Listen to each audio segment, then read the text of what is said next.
Okay, magandang umaga pong muli sa lahat. At we are now in the last 3 lessons of our semi-long series on our distinctives. Hopefully we can finish by the 3rd Sunday of February, and I hope that we can then lead to yung balak na introduction of the ministries of the church come March.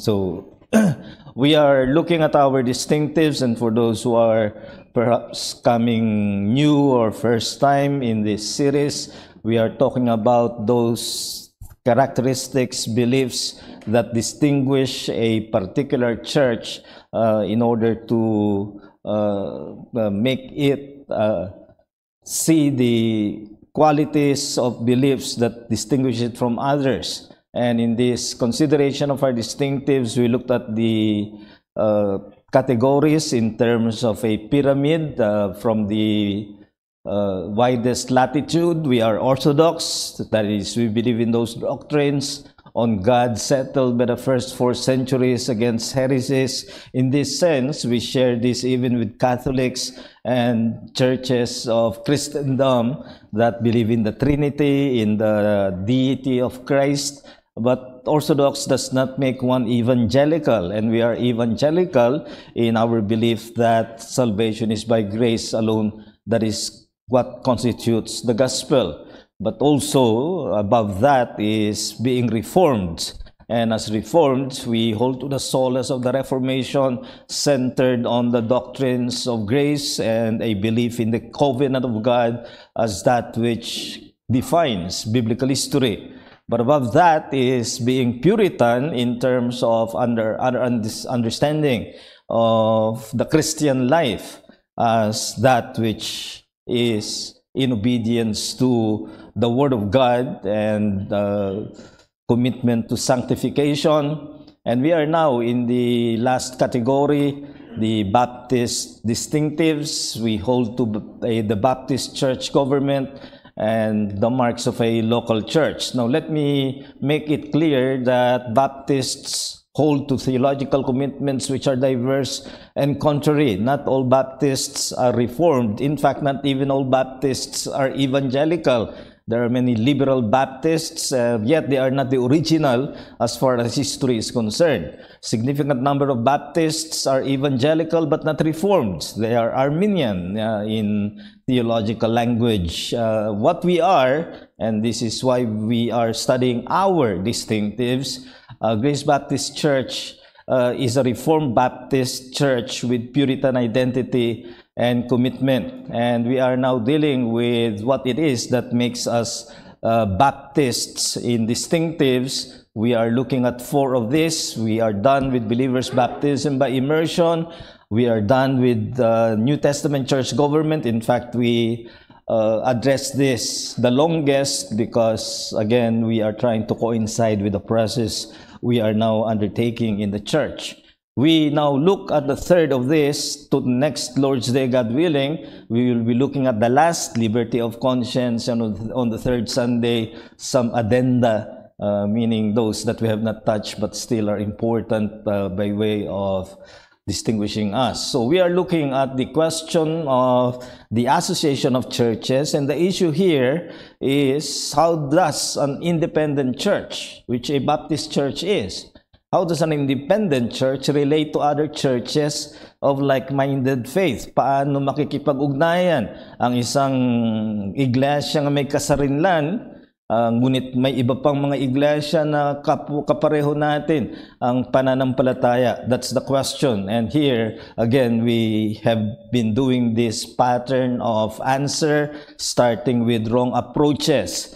What is wrong in the way that others are doing in answer to the issue, how to relate to other churches. Well, there is first parochialism, as it is called. Parochialism literally is the backyard, your own backyard. So it is an independent autonomy that rejects working with other churches. Ito yung mga iglesia na masaya na, kontento na sila'y gumagawa at sila ay nagtatrabaho para sa Panginoon, pero yung makilahok pa sa mga gawain ng ibang mga iglesia ay parang sa kanila'y kalabisan na. They are being self-sufficient in their living out the church matter. This practice is usually grounded in the rejection of the universal church doctrine.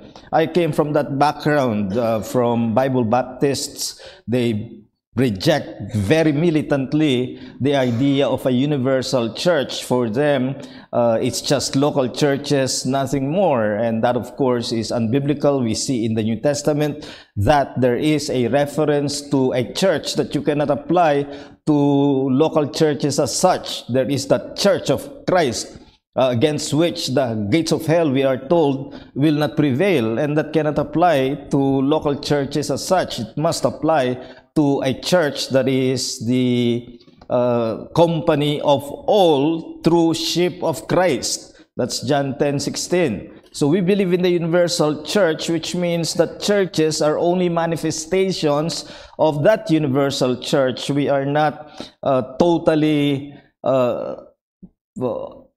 independent in the sense that we have no relationship with other churches. Remember, the attitude of self-sufficiency is sinful. Whether that is in the individual Christian, soloista siya, gusto niya magsarili siya bilang Kristiyano, ayaw sumapi ng iglesia, yan ay kasalanan na magsarili bilang mananampalataya. At kung kasalanan yan sa individual, kasalanan din yan sa isang institusyon gaya ng iglesia na magsarili, sapagkat hindi ganyan ang iglesia. We are not to be self-sufficient, and we are not self-sufficient. So parochialism, which means your own backyard lang, that is wrong. Then there is the other approach that is followed by many today and pushed by many, which is the ecumenical approach, the ecumenical movement. Here, the idea is organizing churches under one government regardless of doctrine.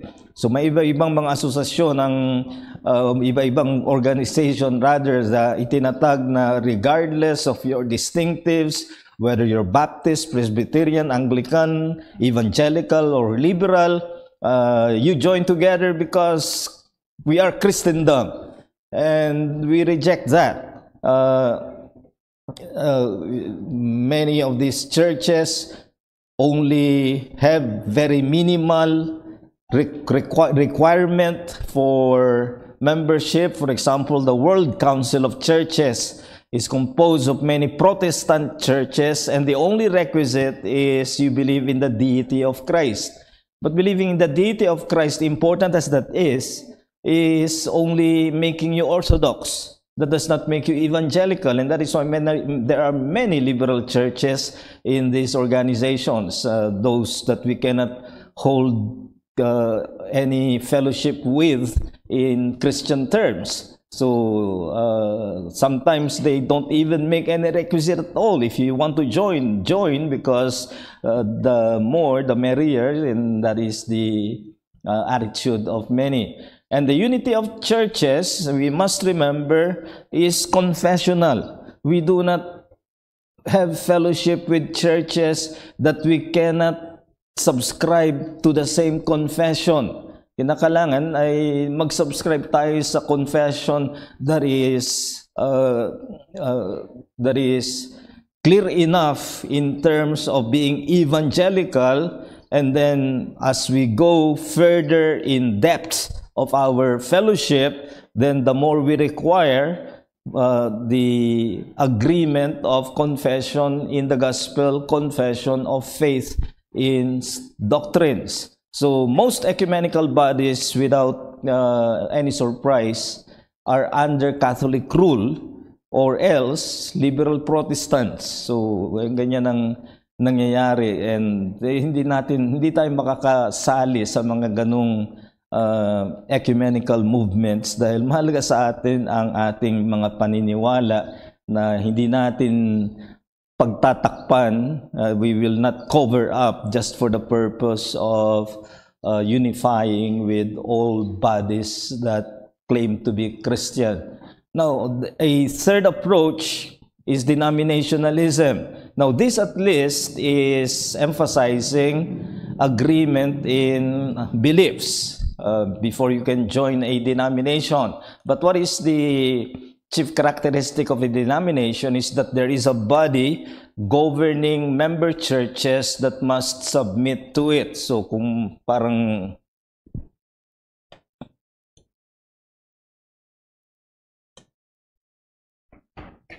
you may have church 1, church 2, church 3, and let's just say it can go up to many more. And then on top of that is a body of government, a governing body, which is not itself church, but it rules, it makes the ruling for the churches in the membership of that denomination.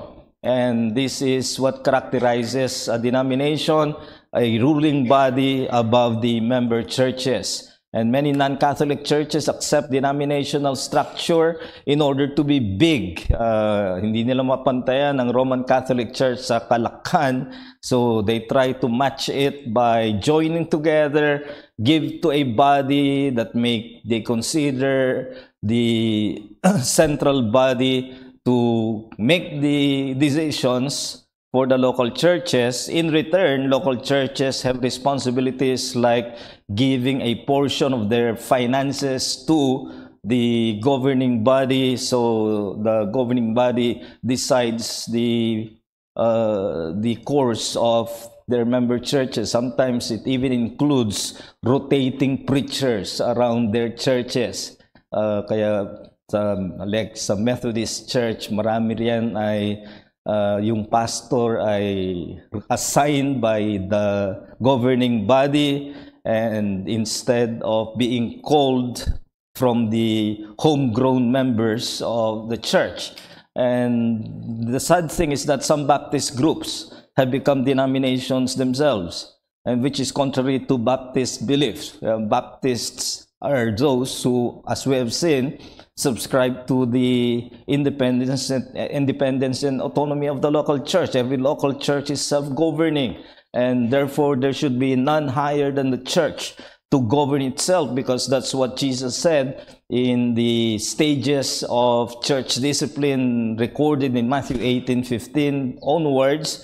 If your brother sins against you, go to him, and between you and him alone, deal with the sin. If not, get with you 2 or 3 more to arbitrate. If he still will not repent, tell it to the church. And if he will not listen to the church, you decide to excommunicate the member. That shows that there is no appeal outside of the church as such when it comes to authority. And yet there are Baptists today that have formed themselves into denominations contrary to Baptist distinctives. These churches may have the same confession, but what it gives up, or what they give up, is local autonomy and independence. And to us, that is an important part of being a church. So the last form is known as loose fellowship.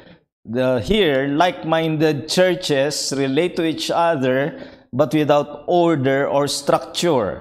And I just must note that this is the preferred mode of some Reformed Baptist churches that reject associations. So para sa kanila, ayaw namin ng denomination, gusto namin mapanatili yung aming kasarinlan, ang aming independence, pero gusto namin na makipag-ugnayan sa ibang mga iglesia.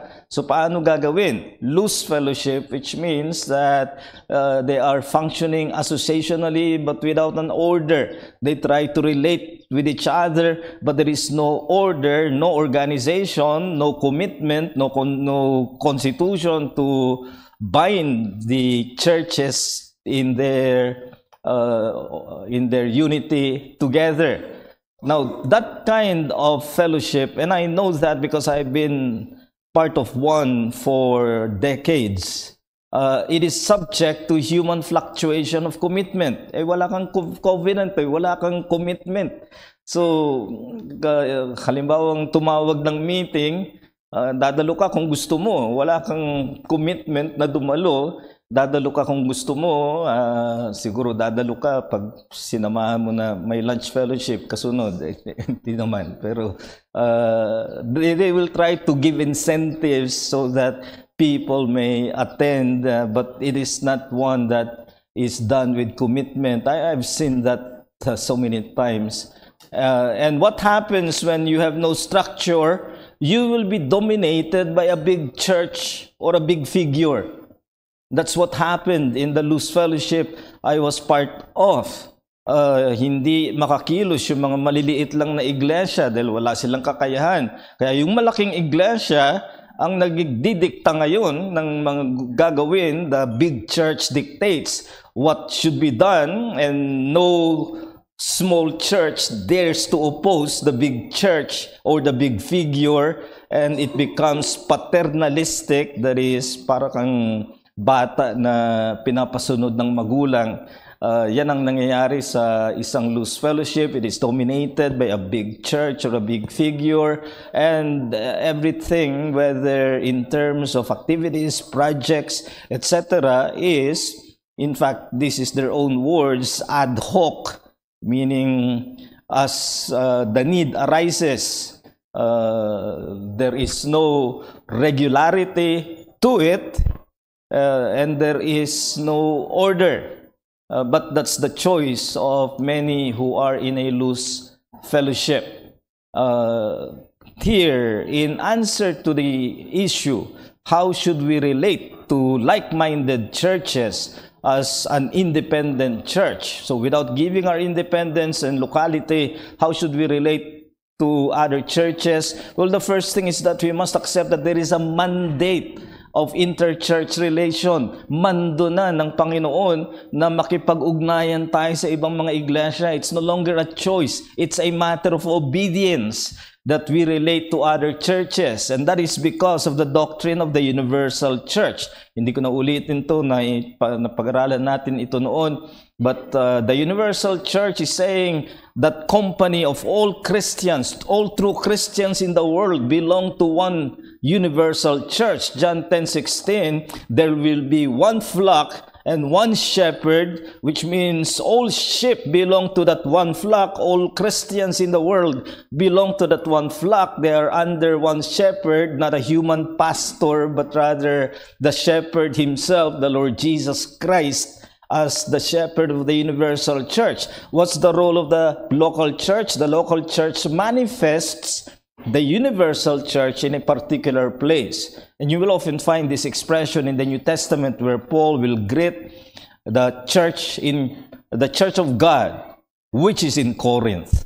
So, ang sinasabi niya ron, the universal church manifested in Corinth, or the universal church manifested in Thessalonica. So he is acknowledging that whatever the local church is, it is only a manifestation of the universal church. And that means you cannot define the church by the mere local church. The Church of Christ is bigger than every local church. The church is that which is composed of all true believers. So that fact means that we have no choice but to relate to other churches as believers. Dahil meron na tayong relasyon sa kanila, sa ayaw mo man sa gusto. Kung ikaw ay mananampalataya, kapananampalataya mo na ang ibang mga mananampalataya. And this is just one important point that I said kanina concerning the universal church. Upon this rock I will build my church. So you see here, the church is used as a definite church, yet singular. Now, to what can you apply that as a local church?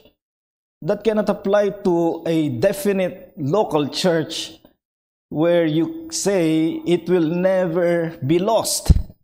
Churches, local churches, can be lost, meaning they can disintegrate. I mean, you go to Ephesus today, it's a tourist spot in Turkey, but what you find there, there's no more Ephesian church.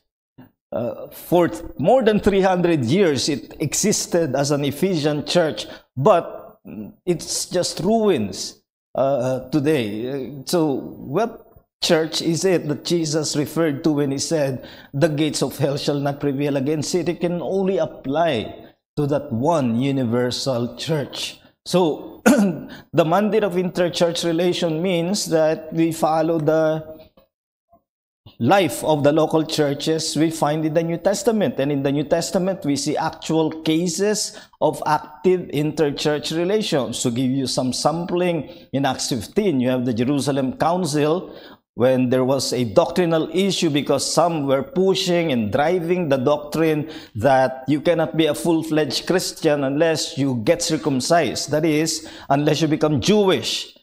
And Paul and Barnabas went to the Jerusalem church. The Jerusalem church called for a council, which included the church in Antioch and probably more churches. And then they issued a decision subscribed to by the churches involved. That is not a doctrine that the churches should subscribe to. Then you have Acts 11, 22 and 29, where churches recognize each other.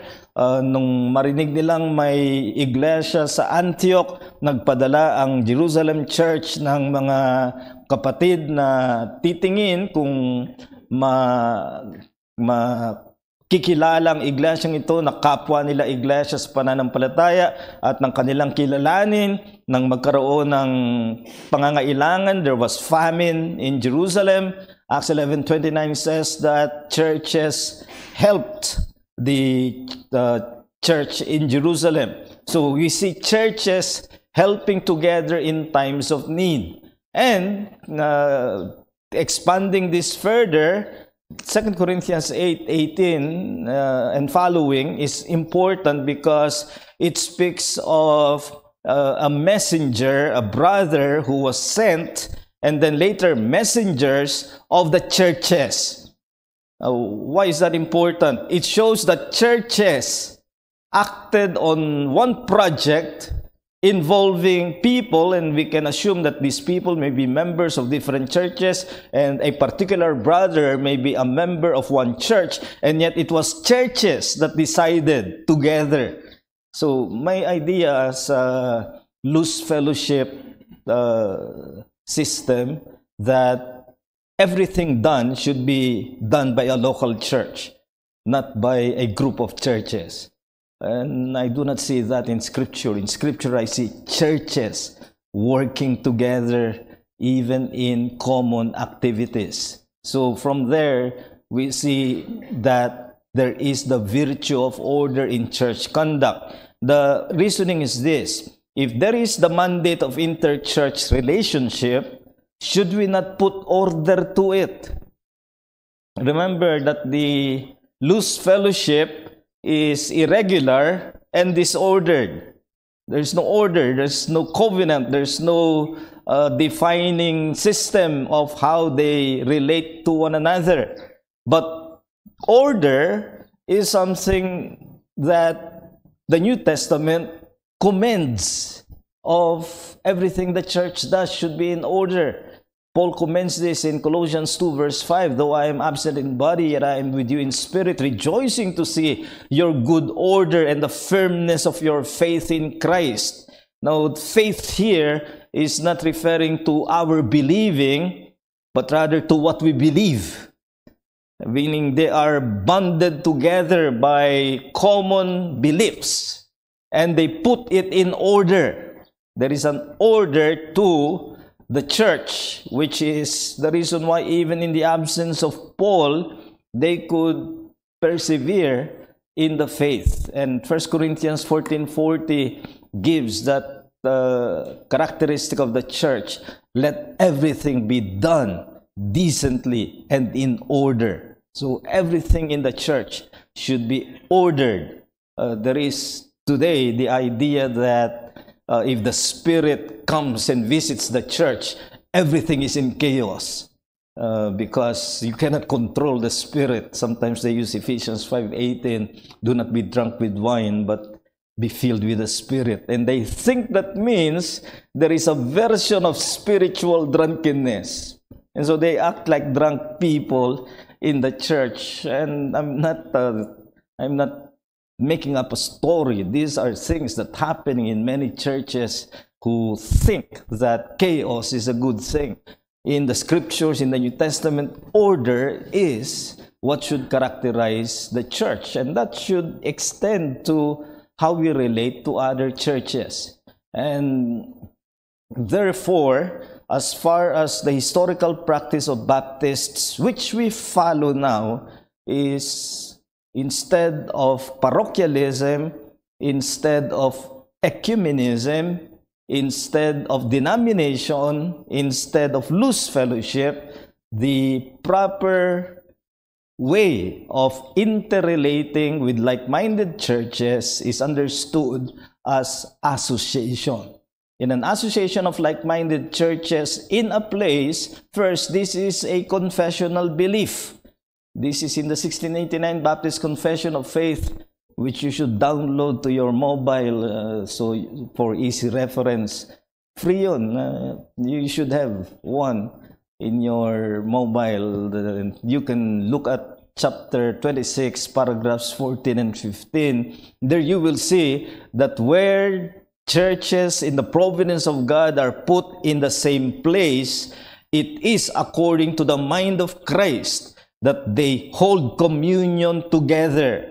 Now, that word communion, if you look at the Oxford Dictionary, during the time that the 1689 Confession was published, the meaning of communion is what we would call today association.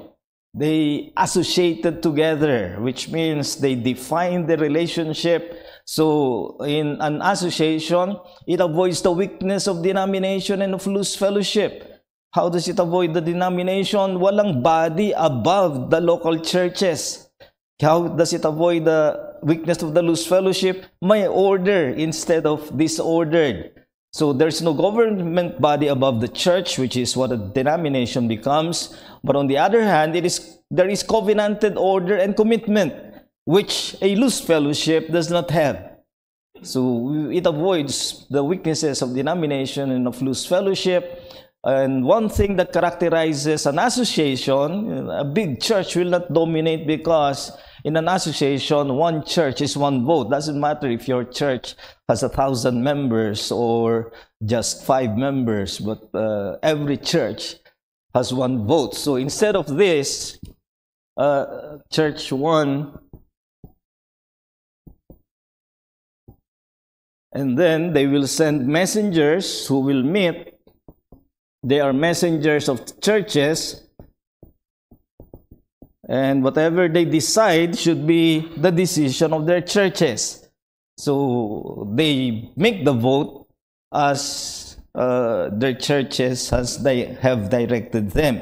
So that is the characteristic of an association. Sa loose fellowship, hindi mangyayari yan. Magsalita ang big church. Okay na sa lahat. Dahil pag nagtampo ang big church, hindi kayo sumunod sa akin, hindi ako sasali sa project na yan. Hindi tuloy ang project, walang magpa-finance, whereas in an association, you have commitment to one another. And yet no governing body above the local church. So as we think of this fact, you look back in history, it has proved immensely useful for the history of Baptist churches. Baptist churches, you see, have never been as big as the mainstream churches. In Catholic nations, of course, they cannot match the Catholic Church. In Protestant nations, they cannot match the Protestant Church.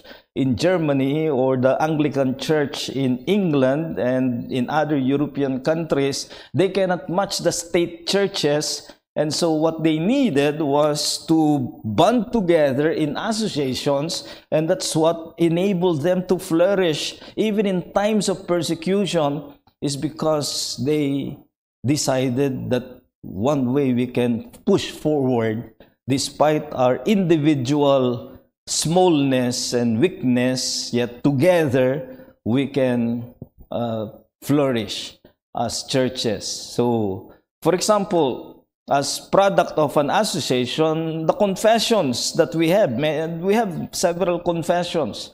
And the very confession we are using, the 1689 Baptist Confession, is a product of an association of churches.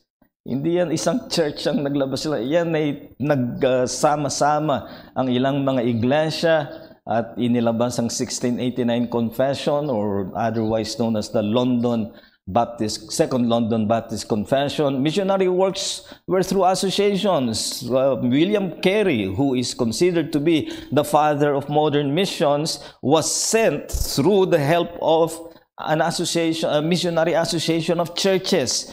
Now, it's not that the association sent him, he was sent by his church, but the association came together to support the work of missions of William Carey. Remember, his main supporter, Andrew Fuller, was of another church, while William Carey was from another church, and yet they banded together in order to carry out that effective missions in India, which is through associations. There are many publications that were done that could not have been done by a single church, but because, again, of associations, publications, many tracts, hundreds of tracts have been published via associations. I can do more, but space limits me. Let us just point out that these works, the works I have cited, would have been humanly impossible for one small Baptist church to undertake. But because they associated together, they managed to do a lot, despite being small and incomparable to the state churches of that period. So in reflecting on this, there are continuing challenges. One challenge is that many Reformed Baptist leaders are just paranoid to anything organized. I don't know why, but I think I know why, but they are paranoid. Parang takot sila. Anything you organize sounds like to them a denomination. And because some of them come from a bad experience of denominations, they reject any idea of denomination. So let me just say, as I've said, coming from that kind of system of loose fellowship, we got fed up with it.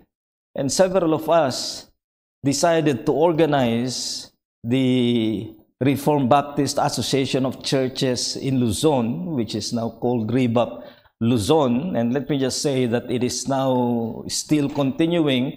REBAP Luzon has been operating for more than 2 decades. And it has had its struggles. It's not smooth, but we are able to maintain our original commitment. And as you are witnesses, we have regular activities that are sponsored by the association, organized by particular churches, like the Singles Camp, Youth Camp. We have our Bible Teachers Retreat, and many things that I can cite that we have been able to accomplish by the blessing of God. And this wouldn't have been accomplished if we continue the paranoia that many hold today to anything organized. No, we are not being unbaptist-like just because we organize things. In fact, it is a good thing to put things in an orderly way. Another challenge, Reformed Baptist churches need more kingdom vision above the local church. And here again, I'm speaking from experience. When I try to challenge colleagues to look at the greater cause of the kingdom, not just their particular church or the 2 or 3 churches that are very close together, look at the wider kingdom. They're not hearing our voice. They're not hearing where we stand on things that they should be hearing from us, and it's a challenge still to many churches. They think they're doing all right as long as they do their church mandates fine, and they do not want to look beyond maybe camps, but beyond that they cannot look at a kingdom-wide concern. The Bible tells us, or Paul rebukes the Corinthians on this. You remember how the first letter to the Corinthians opened? Not only you, but everyone who calls upon the name of the Lord, both our Lord, both yours and both theirs and ours. So you think of the greater expanse of the jurisdiction of Christ, which we call kingdom. And now, when Paul was addressing the Corinthian church, or was it from you that the word of God came, or are you the only ones it has reached? Paul is rebuking their inner-looking attitude. Para bang, sa inyo ba galing ang salita ng Diyos? Kayo bang original? At sa inyo lang ba dumating ang salita ng Diyos? Ang punto niya ay, look around you. Look at the greater expanse of the kingdom of Christ. And the final challenge, there is a call for laborers to work together for a common cause. And that means again, we can do it as churches. We can work together. Para sa kanila, sa marami, isang church lang sa isang work. Hindi maraming churches. Ano bang problema kung mas maraming churches ang magsama-sama para sa work? We see this in 1 Thessalonians 2:14. You became imitators of the churches of God in Christ Jesus that are in Judea. So that means the life of some other churches bears on the life of a local church. And that can only mean relationship, active association among churches of like faith. So my final reflection based on Revelation 1:4-6, John to the 7 churches that are in Asia. This is Asia Minor, not Asian continent. Asia Minor is today's Turkey. Grace to you and peace from him who is and who was and who is to come, and from the 7 spirits who are before his throne, and from Jesus Christ, the faithful witness, the firstborn of the dead, and the ruler of kings on earth, to him who loves us and has freed us from our sins by his blood and made us a kingdom, priests to his God and Father. To him be glory and dominion forever and ever. Amen. And later on, he characterized these 7 churches like a lampstand with 7 lamps. And that cannot be the universal church, because there are more churches than the 7 churches of Asia Minor.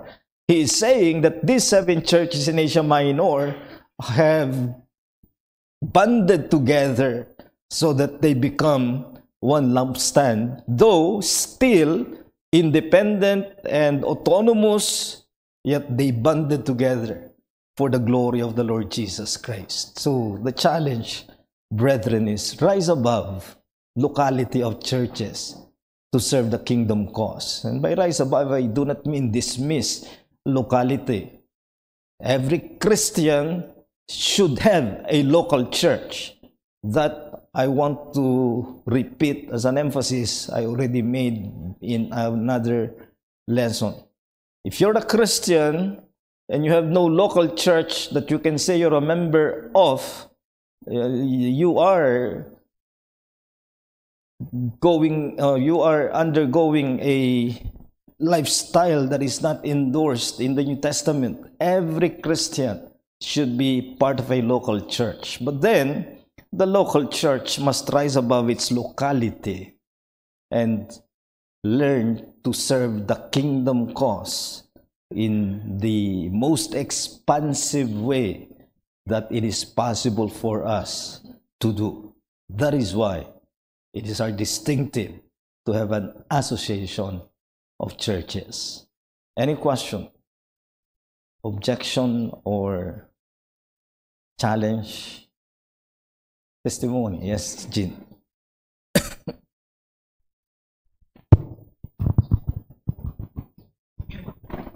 Pastor, thank you for the lesson. And apologies for my voice. On the Christian, two questions, one on the Universal Church and the other one on the interchurch relations. Type ko na lang.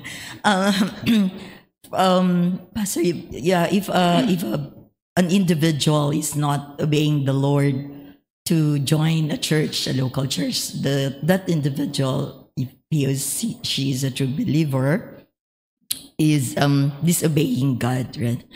So for those who are unchurched but true believers, are they part of the universal church? And so ang universal church is membership, are the individual believers rather than churches. Di po ba? That's the first question, whether they are confirming that they are still part of the local of the universal church.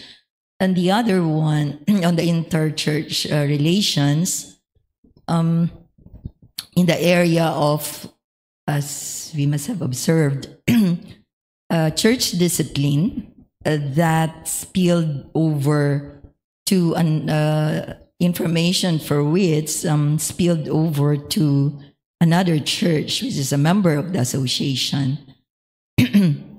Meron po bang sanction if that church, if the other church like sides with the member of this church, of another church, that spills over the issue of discipline? I mean, if the association does not have discipline, if the association is not about authority, having one authority over the other churches, paano po i-deal? How do we deal with cases like that if there is no discipline among association members? Or maybe that's too directed, but what should be done by churches na may ganong issues who are member of an association? Okay, thank you, Jean. First, on the question of the universal church, it is composed of all true believers in the world, not of churches, because every local church will be mixed with those who are not true believers. And as careful as we are in accepting members, we will go wrong. Even the apostolic church in Jerusalem in Acts went wrong with Simon Magus. So, hindi yung local churches ang bumubuo ng universal church.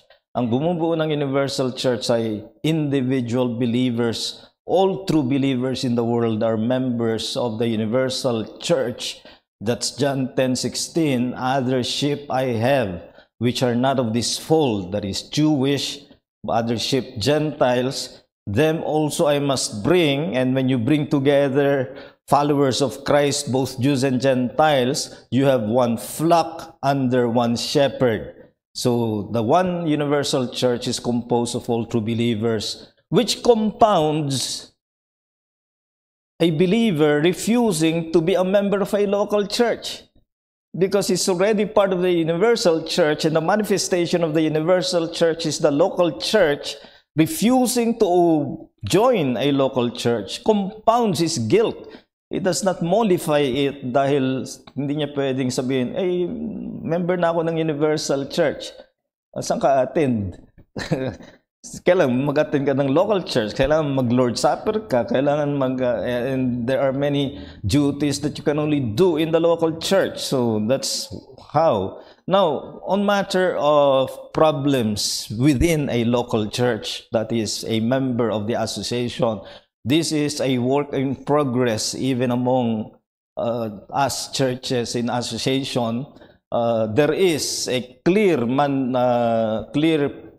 mandate in paragraph 14 and 15 of chapter 26 of the 1689 that mandates that where there is a problem, it is according to the mind of Christ, it says, to call messengers from other churches in order to give advice. So what it is emphasizing is that the role is advisory. So may problem si Church 1, tawagin niya yung tawag siya ng ibang messengers to consider the matter, but all that they can do is advise. They have no authority, unlike here, na sunod ang mga iglesia sa hindi naman iglesia.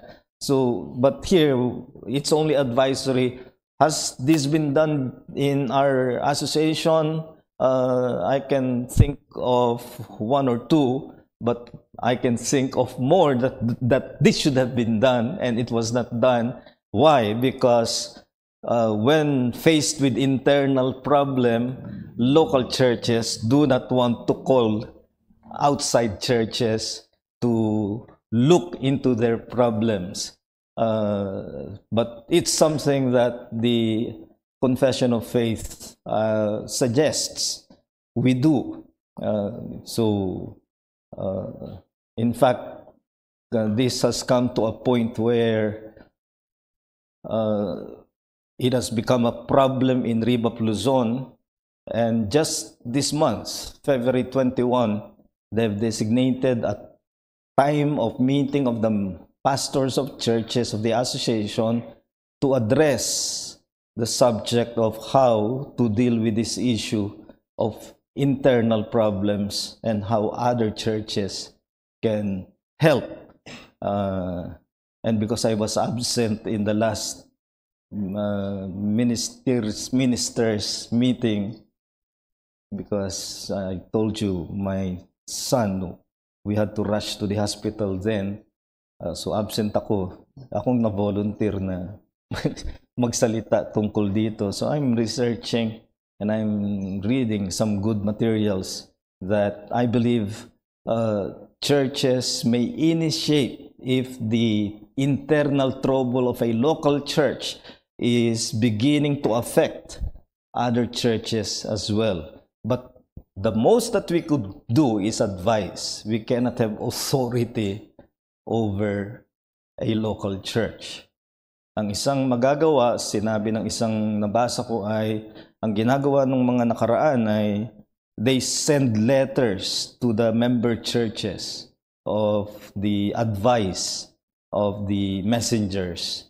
And that will put some pressure on the problematic church. Other questions? Tita Te.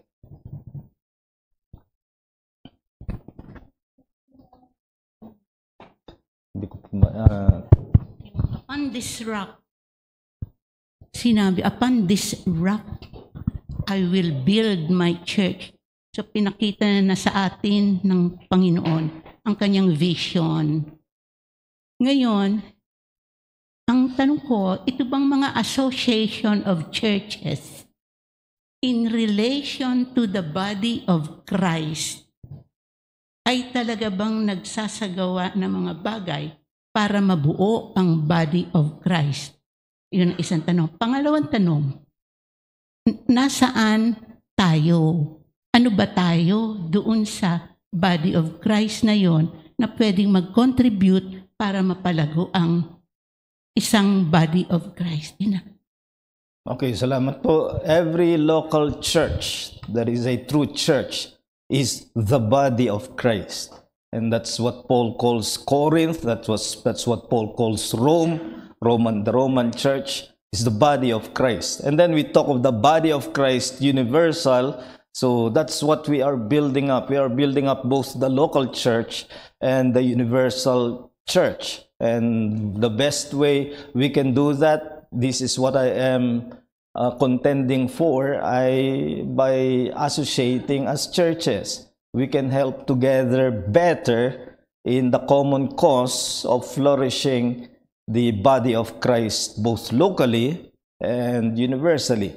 So the body of Christ applies both to the local church as well as to the universal church. Other questions, thoughts? Brother Ferdy. Pastor, patungkol lang dun sa loose fellowship, ang isang nabanggit nyo na rin kanina na pwedeng maging problema niyan ay walang accountability. Halimbawa, mayroong problema yung isang local church na yon, parang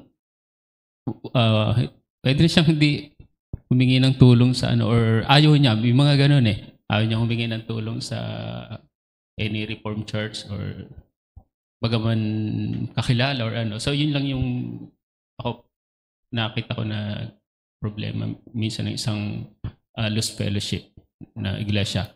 Ang tanong ko naman, Pastor, paano kung sa isang doon sa association, doon sa confession na hinuhold niya, like for example yung 1689, ay ano ba, may isang chapter or dalawang chapters doon na medyo hindi ka nagsusubscribe or hindi mo sinasang-ayunan, medyo siguro totally or substantially, pwedeng mag-join yung isang church na yun, particular yung isang pastor, or most likely hindi siya mag-join? Thank you. Well, doon sa pagtulong sa isang nangangailangang iglesia, sa loose fellowship, totoo yung observation mo because I've seen that myself. A church is in need and then the church expresses its need to the loose fellowship and everybody expresses concern and probably even pray for the church, and after that it's forgotten. I've seen that happen. But in an association, it's not just discussed, a concrete step is made in terms of how to help.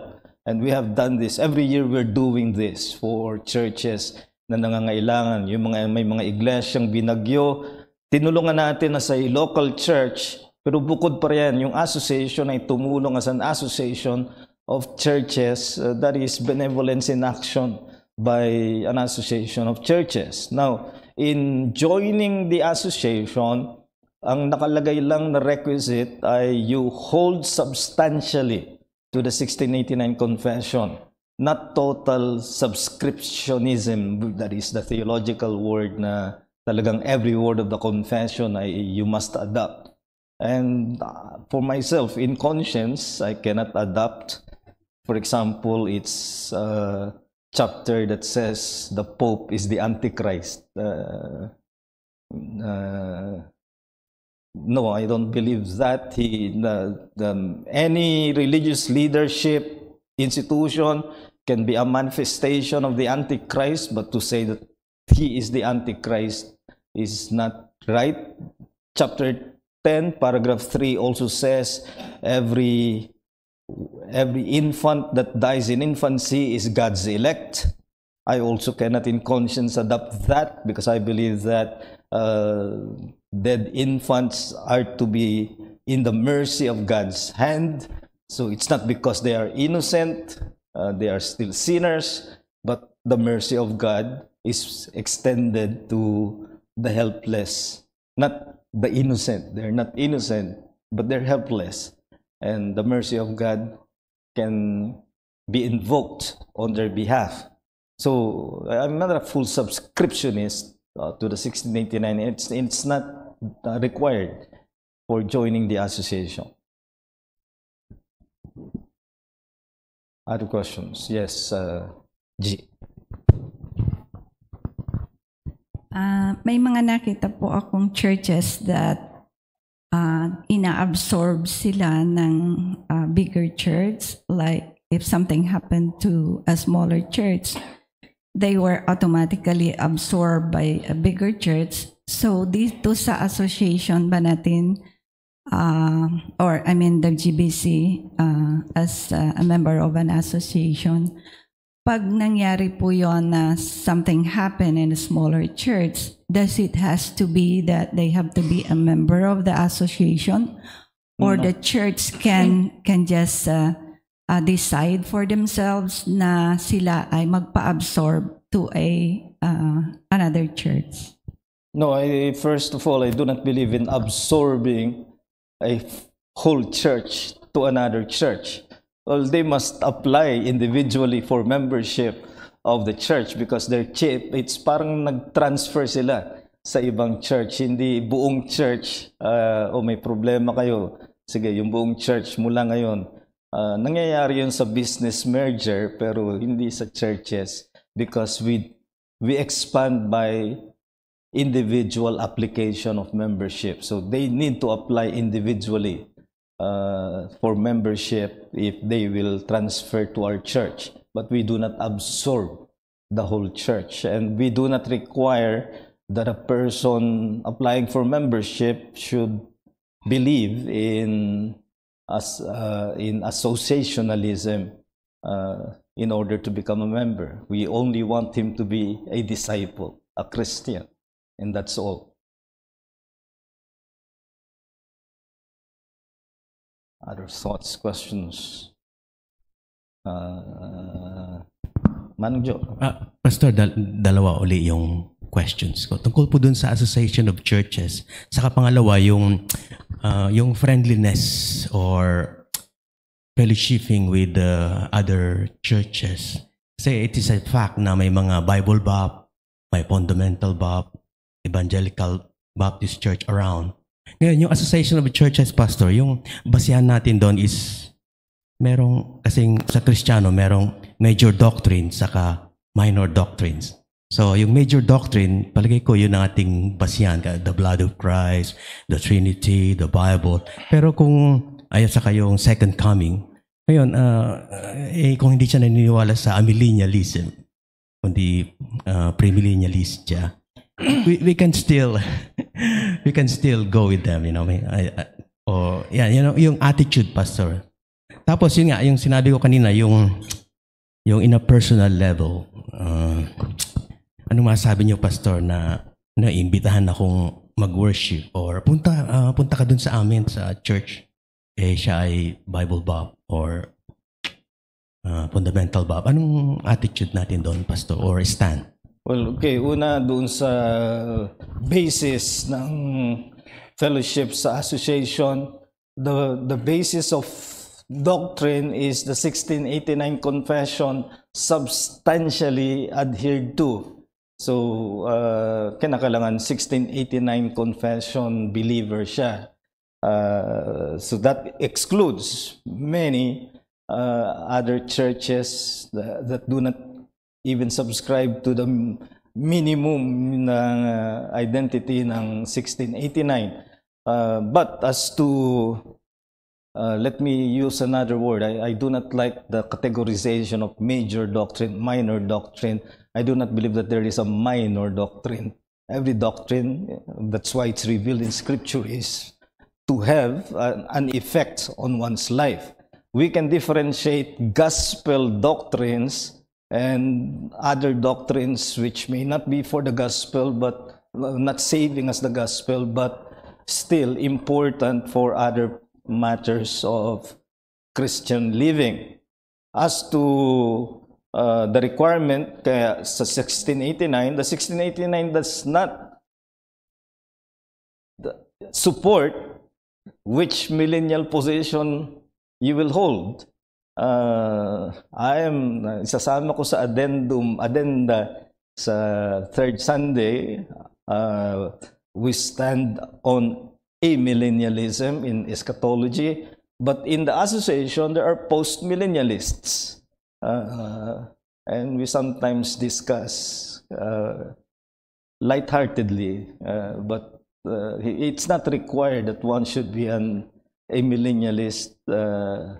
So yung mga ganong bagay pwedeng pag-usapan, pero hindi requirement para maging member ng association. Now, as to attending other churches, why do you attend a church? You attend a church not by curiosity, ano bang ginagawa ng mga ito, gusto kong malaman, unless you're writing a thesis for your term paper sa GMA, pwede kang pagbigyan doon. Pero you attend the church primarily to be fed. And if you know the doctrine of a particular church, kahit Baptist church yan, pero ang doctrine niya ay decisionistic, ang gospel na pagturo ng decisionistic gospel ay followed by an altar call, a repetition of prayer, or another church is worshiping by an entertainment atmosphere. How could you attend those churches if your main concern is to be fed and to worship God?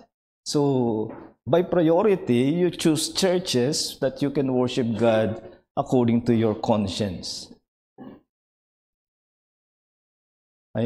Yes, follow up. Yung isi-share ko lang, Pastor, yung nangyari kasi sa akin nung bumisita ako sa isang church sa USA. And of course, we have to tell yung mga paniniwala natin.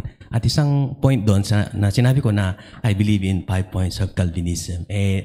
Yung pala medyo Arminian yung church. And sabi sa akin you may be Calvinist, we may be Arminian, but we are not mad at you. And we are not mad at them. We love them as brethren in Christ. And in fact, I always say this. Kapag may nakatagpo ka, you meet someone who is a Christian, let not your first goal be, I'll make a Calvinist out of this brother, or I'll make him a cessationist. No, the first thing is he must feel the warmth of fellowship from a fellow brother. Regardless if he's Pentecostal, Arminian, regardless, he's a brother, and that should be the first thing that they should sense in us, a brother in Christ. Now, if you have a chance na nagkaroon kayo ng matagal-tagal periodic meeting, especially nagkaroon ka ng pagkakataon, then you can use admonition and instruction in order to bring him to more accurate understanding, which is what Aquila and Priscilla did to Apollos. So, gawin natin yun. Pero kung unang pagtatagpo ng magkapatid sa Panginoon, ano man ang kanilang identity doctrinally, unahin nating makilala tayong magkapatid tayo kay Kristo. Kaya kung manalangin ka, pwede kayong manalangin sabay. Habang nakataas ang kamay niya, ikaw ay nakatungo, pareho-pareho kayong nananalangin. Other questions?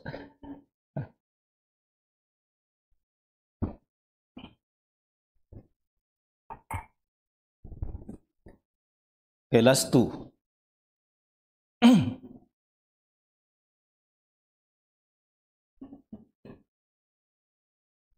Yes, Brother Ferdy. Sir, patungkol lang po sa yung problem regarding parochialism, yung self-sufficiency, it refers doon sa whether individual Christian or as a one local church. Siguro magandang reminder lang yun kasi minsan may mga pag-angkin niya na I am a Christian but not part of one local church. At magandang paalala din sa isang iglesia. Siguro gusto ko lang bigyan ng emphasis yung patungkol sa isang individual na Kristiyano. Marami akong narinig na ganyan At sana kung meron dito ay mabigat yung salitang yung sinful to. So dapat ay makita iyon ng isang professing Christian. Thank you. So, well, if it is a lifestyle, meaning it has become his lifestyle to be by himself without any church, yes, I am calling it a sinful lifestyle because it is disobedience. Well, sometimes it is out of ignorance, pero kung naturuan mo na at naipakita sa Biblia ng isang mananampalataya, dapat, hindi maganda kung gawin niya, kundi dapat siya ay miyembro ng isang iglesia, tumatanggi pa rin siya.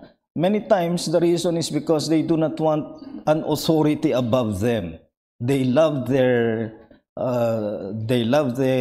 solo lifestyle too much. They do not want what they fear may constrain them because there is an authority or a potential censure sa kanila, kaya ayaw nila. And that is, of course, wrong and sinful. Pero alam nyo, ang attitude ng mga 17th century Baptists and Independents ay ganun din sa local church. pag nagsasarili ang local church, it's also sinful. You read John Owen, hindi ka pa nakatanggap ng ano, manghiram ka kay Deacon Ike. John Owen chapter 16 on the work of on the church, and there he says that it is no less sinful for a church to be honest on its own than an individual Christian to be on its own. And in consideration of membership, you should find a church that is interrelating with other churches rather than working on its own. Isa sa mga consideration nyo. Last point, Brother Ray.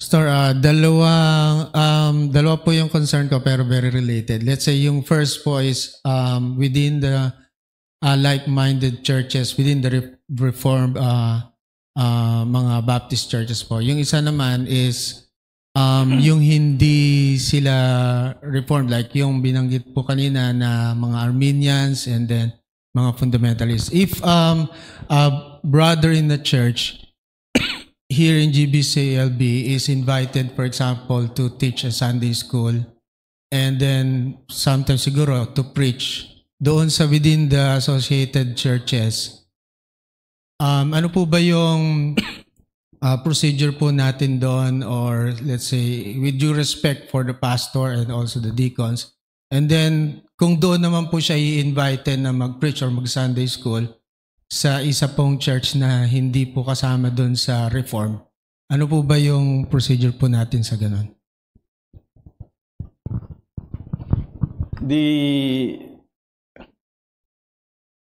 The respectful way, or the courteous way of doing teaching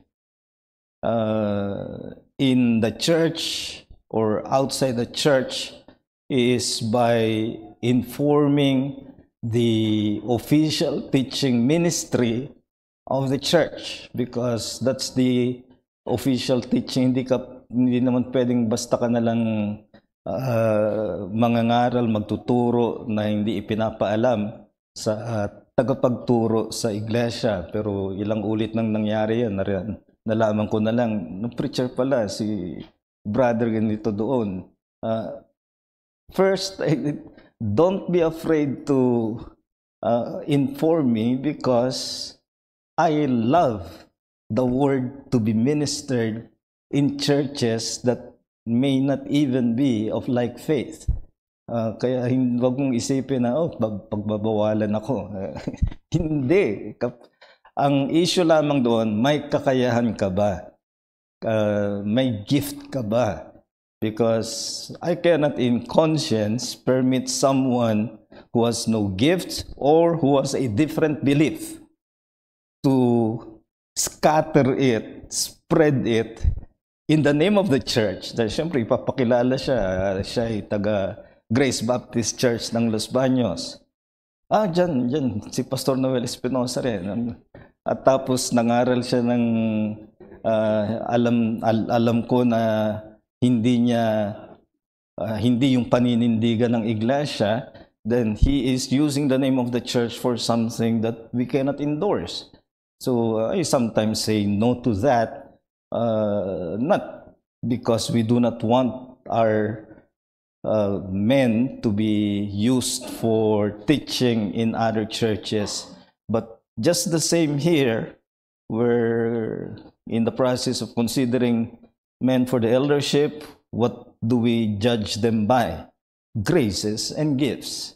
Well, ganun din when you allow someone to go to another church, you also consider graces and gifts. And kasama sa gifts yung he knows his beliefs, he knows his doctrines. So hindi pwedeng basta magturo dito man o sa ibang mga iglesia, Reformed man o hindi, na a matter of courtesy is to ask for the blessing, prayer, and permission of the official teaching ministry in the church. Why? Because the Bible makes it clear. It's the teacher of the church who answers to God. Sabihin mo, ako naman magtuturo. Pero ako pa rin ang mananagot sa Panginoon. James 3 verse 1, let not many of you become teachers, for you will receive the stricter judgment. So I have accountability to God on the matter of teaching. So I hope you take that as a concern for the word, not a stricture on your liberty as far as teaching is concerned. So maraming salamat. Sana ay naging hamon sa atin na bilang mga iglesia lumalago ang ating mga Reformed Baptist churches. We just listed or made the list this week, and we are now close to 100 Reformed Baptist churches around the Philippines. Many of them emerged because of literature or video or audio materials, and God is doing a marvelous work, and so we love this done through an orderly interrelation. Manalangin tayo. Dakila naming Diyos, sa aming mahabaging Ama, nagpapasalamat kami na pag-aralan ang aming relasyon sa ibang mga iglesia. Marami ang pinipili ang magsarili, ngunit hindi ito ang iyong kalooban. As you are the shepherd of the one flock, the universal church, you expect the separate flocks of local churches to relate to one another, especially in the providence of God when they are placed in the same geographic location. And we pray even for our association, Riba Luzon, that it may perpetuate its